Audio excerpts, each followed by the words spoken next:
Hello friends, मैं गौतम कुमार आपका फिर से एक बार स्वागत है इंग्लिश के मेरे सेशन है। तो फ्रेंड्स, आज मैं करने वाले मोस्ट इंपॉर्टेंट फिलर के क्वेश्चन, और इस टाइप के क्वेश्चन हर एग्जाम में पूछे जाते हैं और आने वाले एग्जाम में भी इसी टाइप के पूछे जाएंगे। तो आप इसे अच्छे से समझिएगा, और किसी भी प्रॉब्लम में आपको डाउट हो तो प्लीज़ हमें कमेंट करके अपने डाउट को क्लियर कर सकते हैं। तो स्टार्ट करते हैं आज का अपना सेशन। सबसे पहले इंस्ट्रक्शन पढ़ लेते हैं। In the following question sentences are given with blank to fill with appropriate words. 4 alternatives are suggested for each question and choose the correct alternative out of the 4। देखिए, यहाँ एक सेंटेंस में एक ब्लैंक है, उसको फिल करना है। और फिल कहाँ से करना है? 4 ऑप्शन दिया गया, उस 4 में से कोई एक जो बेस्ट रहेगा वो यहाँ फिल करना है। Question of first, if left unattended even a small cut can turn into A dash. यहाँ बताना है कि इस फिल में कौन सा ये 4 ऑप्शन में से भराएगा। तो यहाँ कौन सा ऑप्शन हो जाएगा? Option number A. देखिए, इस सोर मतलब क्या होता है? घाव। यहाँ क्या भरा आ जाएगा? सोर। If left unattended even a small cut can turn into a सोर, ये इसका हो गया करेक्ट सेंटेंस। अगर आप छोटी भी कट को आप अनदेखी कर रहे हैं तो क्या हो जाएगा? वो बड़ा वो घाव में वो क्या होता है? वो कन्वर्ट हो जाएगा। इस ओर मतलब क्या होता है? अयस्क होता है, अयस्क। और इस सोर मतलब क्या होता है? तेजी से बढ़ना, तेजी से बढ़ना। और इस सोर मतलब क्या होता है? खट्टा। नेक्स्ट क्वेश्चन है,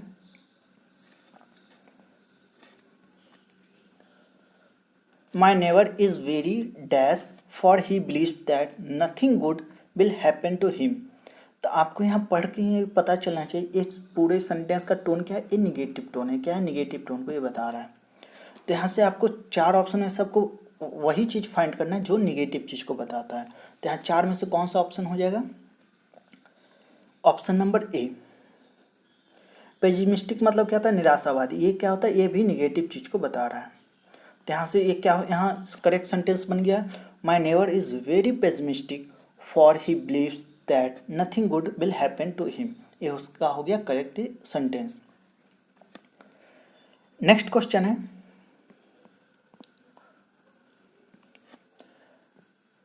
she was aware of what was going dash her father's mind. तो यहाँ 4 में से आपको ऑप्शन में से बताना है कि इस डैश में कौन सा फील होगा। तो यहाँ कौन सा ऑप्शन हो जाएगा? ऑप्शन नंबर सी, थ्रू होगा। She was aware of what was going through her father's mind. तो देखिए, गो थ्रू माइंड मतलब क्या होता है? गो थ्रू माइंड मतलब क्या होता है? इसका मतलब होता है कि दिमाग में कुछ चलना। दिमाग में क्या होता है? कुछ चलना। तो यहाँ यही से चीज़ को बताया जा रहा है कि दिमाग में, उसके फादर के दिमाग में जो कुछ भी चल रहा है वो क्या है, उसके बारे में उसको पता है। नेक्स्ट क्वेश्चन है, most parents dash love and affection on their children. यहाँ 4 ऑप्शन में से आपको बताना है कि कौन सा यहाँ बेस्ट फिट होगा। तो यहाँ 4 में से कौन सा ऑप्शन हो जाएगा? ऑप्शन नंबर सी, पोर करना। पोर लव मतलब होता है, पोर लव मतलब क्या होता है? पोर लव, इसका मतलब क्या होता है कि प्यार बरसाना, प्यार बरसाना। कि most parents pour love and affection on their children. ज़्यादातर पेरेंट्स अपने बच्चे को क्या करते हैं? बहुत सारे प्यार देते हैं और उनसे बहुत ज़्यादा लगाव होता है। तो ये हो गया इसका करेक्ट सेंटेंस। नेक्स्ट क्वेश्चन है, देन रेलवे ट्रेन्स डैश। यहाँ बताना है the most popular and cheapest mean of transport. तो यहाँ 4 में से आपको बताना है कि कौन सा बेस्ट यहाँ फिट होगा। बिकम्स होगा, बिकमिंग होगा, बिकम होगा या बिकेम होगा। तो यहाँ 4 में से कौन सा ऑप्शन हो जाएगा? देखिए, यहाँ पर आपको सबसे पहले क्या है? सेंटेंस में देन है। देन जब भी सेंटेंस में लगा रहे तो किस चीज़ को इंडिकेट करता है? वो पास्ट को इंडिकेट करता है। अब ये पास्ट को इंडिकेट कर रहा है तो देखिए, ऑप्शन ए क्या है? बिकम्स। ए प्रेजेंट में रहता है, ये भी कैंसिल आउट हो गया। बी भी क्या है? प्रेजेंट को रिप्रेजेंट करता है। और बिकम क्या है? ये भी प्रेजेंट को रिप्रेजेंट करता है। तो एक बचा सी, ये क्या होता है? बिकेम। ये पास्ट को रिप्रेजेंट कर रहा है। तो ऑप्शन क्या हो जाएगा? D, then railway trains became the most popular and cheapest means of transport. ये हो गया इसका करेक्ट सेंटेंस। नेक्स्ट क्वेश्चन है, this man was accomplice dash the thief. यहाँ 4 में से आपको बताना है कि कौन सा ऑप्शन बेस्ट होगा। देखिए, अकॉम्प्लिश के साथ ऑलवेज कौन सा प्रीपोजिशन फॉलो करता है, ऑलवेज क्या आता है, ऑफ आता है, अकॉम्प्लिश ऑफ। तो यहाँ कौन सा ऑप्शन हो जाएगा, ऑप्शन नंबर ए। तो करेक्ट सेंटेंस क्या बन गया, this man was accomplish of the thief. ये आपको डायरेक्ट आपको याद रखना है कि अकॉम्प्लिश के साथ कौन सा प्रीपोजिशन आता है, ऑफ आता है। नेक्स्ट क्वेश्चन है, the nick units are detach dash the main group companies. यहाँ 4 में से आपको बताना है कि कौन सा ऑप्शन बेस्ट फिट होगा। कौन सा ऑप्शन होगा, option number B, detach from. क्या होगा, डिटैच फ्रॉम।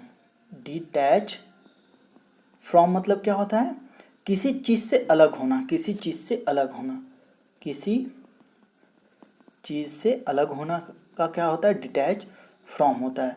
तो the nick units are detach from the main group company. ये हो गया इसका करेक्ट इसका सेंटेंस। नेक्स्ट क्वेश्चन है, let me congratulate you dash your success.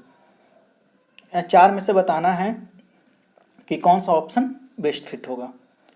तो देखिए, कॉन्ग्रेचुलेट के साथ कौन सा प्रीपोजिशन फॉलो होता है, ऑलवेज कॉन्ग्रेचुलेट ऑन होता है। क्या लगता है, कॉन्ग्रेचुलेट के बाद हमेशा कौन सा प्रीपोजिशन आता है, ऑन होता है। तो यहाँ कौन सा ऑप्शन हो जाए, option number D, late me congratulate you on your success. ये बिल्कुल आप एकदम इसी तरह याद रखिए, क्योंकि कॉन्ग्रेचुलेट के बाद जो प्रीपोजिशन क्या आता है, ऑन आता है। कॉन्ग्रेचुलेट किसके follow by, on preposition. Next question है,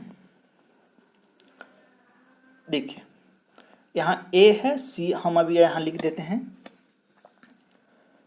इसका सी ऑप्शन है, ए होगा, और डी क्या है, none of the above, none of the above. देखिए, she had always hope that her daughter would become dash a doctor. तो यहाँ 4 में से आपको बताना है कि कौन सा ऑप्शन होगा, एन होगा, द होगा, ए होगा, ये क्या है, नन ऑफ द एबव, मतलब ऊपर जितना है उसमें से कोई नहीं। तो यहाँ 4 में से कौन सा ऑप्शन हो जाएगा, ऑप्शन नंबर सी।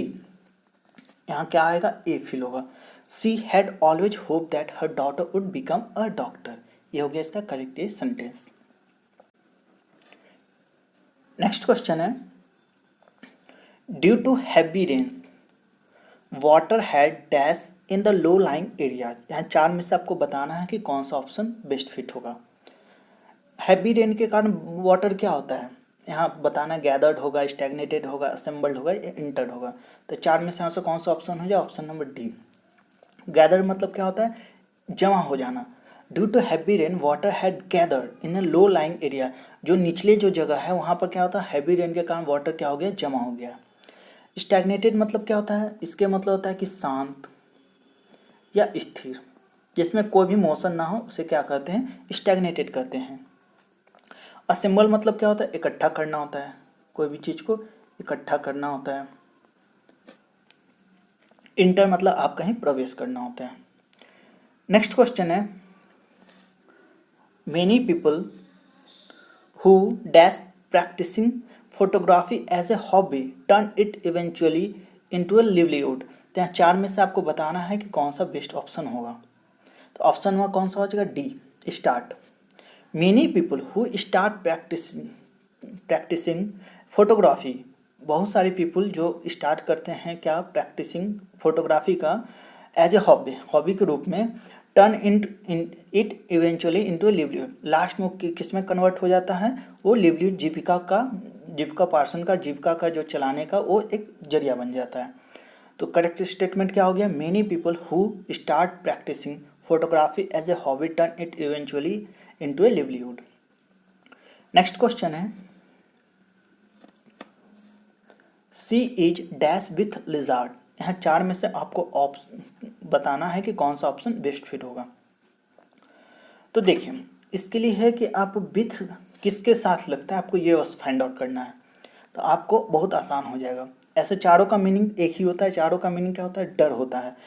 फेयरफुल मतलब डर होता है, फ्राइटन मतलब डर होता है, अफ्रेड मतलब डर होता है, टेरिफाइड मतलब भी डर या भयानक भी होता है। तो यहाँ चार में से कौन सा ऑप्शन हो जाएगा? Option number D. क्यों हुआ? देखिए, टेरिफाइड के साथ क्या लगता है? विथ लगता है। टेरिफाइड के साथ विथ प्रीपोजिशन आता है, और ऊपर जितना भी तीन है इसके साथ कौन सा प्रीपोजिशन आता है? ऑफ आता है।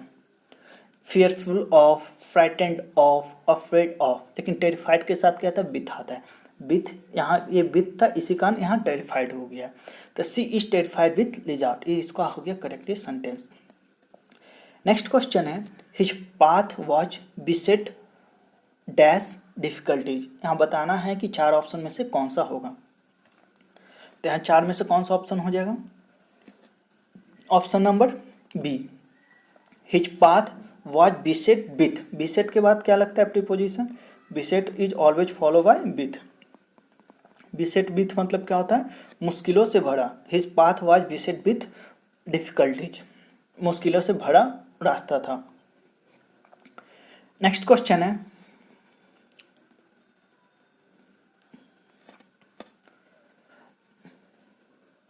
The plan is worth considering, think I dash carefully. यहाँ चार में से आपको बताना है कि कौन सा ऑप्शन यहाँ बेस्ट फिट होगा। तो देखिए, यहाँ कौन सा ऑप्शन हो जाए? Option number D. कैसे होगा? थिंक ओवर मतलब क्या होता है? देखिए, यहाँ थिंक ऊपर यहाँ लिखा हुआ है थिंक। थिंक ओवर का मतलब क्या होता है? विचार करना। इसका मतलब क्या होता है? विचार करना होता है। तो यहाँ से इसका करेक्ट सेंटेंस क्या बन गया? The plan is worth considering, think it over carefully. ये हो गया इसका करेक्ट सेंटेंस। और एक और मतलब होता है थिंक ऑफ, मतलब क्या होता है? किसी के बारे में सोचना। थिंक ऑफ मतलब क्या होता है? किसी के बारे में सोचना। मतलब किसी के बारे में संबंध कोई भी होगा उसके बारे में आप सोचते हैं तो उसको क्या कहते हैं? Think of. और थिंक ओवर मतलब क्या होता है? कि विचार करना। आप किसी भी कोई मुद्दे पर विचार करते हैं तो उसको क्या होता है? थिंक ओवर कहते हैं, पॉन्डर करते हैं, या इसका और भी सिनोनिम्स होता है, कंटेम्पलेट होता है। ये सब का मतलब क्या होता है? विचार करना होता है। नेक्स्ट क्वेश्चन है, the priest was innocent dash he could not prove it. यहाँ चार में से आपको बताना है कि कौन सा ऑप्शन बेस्ट होगा। तो देखिए, आप इस चीज़ को ध्यान दीजिए, यहाँ क्या है? एक निगेटिव सेंटेंस है और इधर क्या? पॉजिटिव सेंटेंस है। तो देखिए, यहाँ कौन सा बेस्ट फिट होगा? बट होगा। Option number B. क्यों होगा? बट प्रीपोजिशन एक पॉजिटिव और एक निगेटिव स्टेटमेंट को ये क्या करता है? कनेक्ट करता है। और एंड रहता है, एंड किस चीज़ को कनेक्ट करता है? दोनों साइड अगर पॉजिटिव इधर रहेगा तो इधर भी पॉजिटिव रहेगा, तो क्या करेगा? एंड कनेक्ट होगा। नहीं तो अगर इधर निगेटिव रहेगा तो इधर भी निगेटिव रहेगा। देखिए, अच्छे से समझिए, बट क्या होता है? बट का मतलब होता है कि एक तरफ पॉजिटिव एक तरफ निगेटिव, तब हम बट लगाएंगे। इसी का यहाँ बट लगाएंगे क्योंकि एक तरफ क्या था? पॉजिटिव स्टेटमेंट था, एक तरफ नेगेटिव था। तब the priest was innocent but he could not prove it. वो बहुत ही ईमानदार था बट वो अपने आप को प्रूव नहीं कर सकता था। ये हो गया इसका करेक्ट सेंटेंस। और एंड का कहाँ प्रयोग होता है? जब एंड का प्रयोग दो भी पॉजिटिव सेंटेंस या दो निगेटिव सेंटेंस को कनेक्ट करने के लिए एंड का प्रयोग किया जाता है। तो आज का सेशन कैसा लगा दोस्तों? प्लीज़ हमें कमेंट करें। फिर मिलेंगे। Thank you very much.